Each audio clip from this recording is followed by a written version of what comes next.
Fala-se de novo numa outra greve dos caminhoneiros e desta vez não é simplesmente boataria espalhada por redes sociais. De fato, dois dos principais componentes do acordo pelo qual o governo tinha a esperança de encerrar o movimento que teve grande adesão popular, a greve dos caminhoneiros, dois desses elementos estão em forte discussão. Um deles é o preço dos fretes, o tabelamento dos fretes. O outro é a questão da redução do preço do óleo diesel. Os mercados estão realmente em efervescência, mas eu não quero me preocupar exatamente com o comportamento do mercado hora a hora.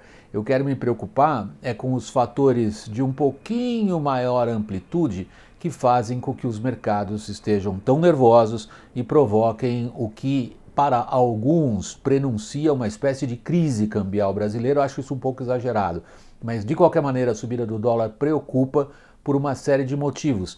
Não tanto pelo fato do dólar subir, mas pelo raciocínio que está atrás dessa subida do dólar.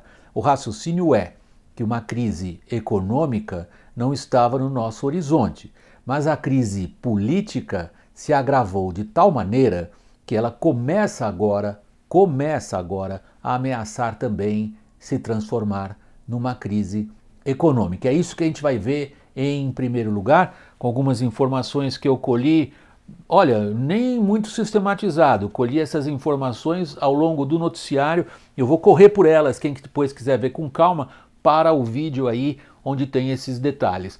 Alguns dos prejuízos já registrados pela greve são monumentais. Eu peguei da Confederação Nacional da Agricultura, o frete 150% mais caro, isso impacta no produtor, impacta nos preços ao consumidor. As vendas caíram 6,1%, segundo a Associação Comercial de São Paulo. Se vocês olharem um pouco mais lá no canto, temos prejuízos graves da Associação Brasileira de Proteína Animal, cerca de 3,2 bilhões de reais, é um bocado de grana. O Estado do Rio de Janeiro, a Federação da Indústria do Rio de Janeiro, também já tem crises severas. Recuou a produção de veículos, é claro, não só porque desarticulou completamente a cadeia de suprimentos, mas também porque os trabalhadores não conseguiam chegar para trabalhar.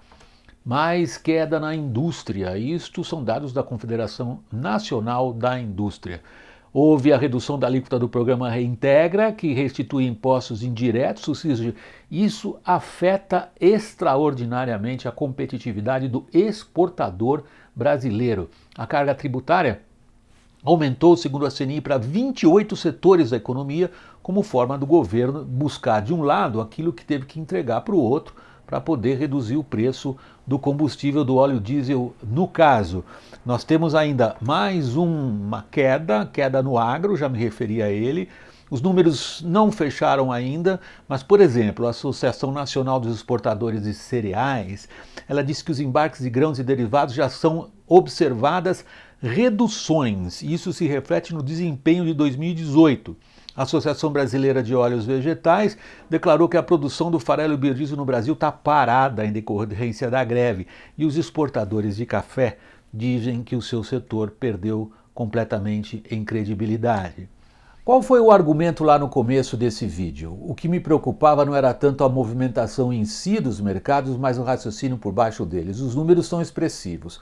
Os agentes de mercado esperam que a economia brasileira piore, mas a maior preocupação de todos é com o ambiente político.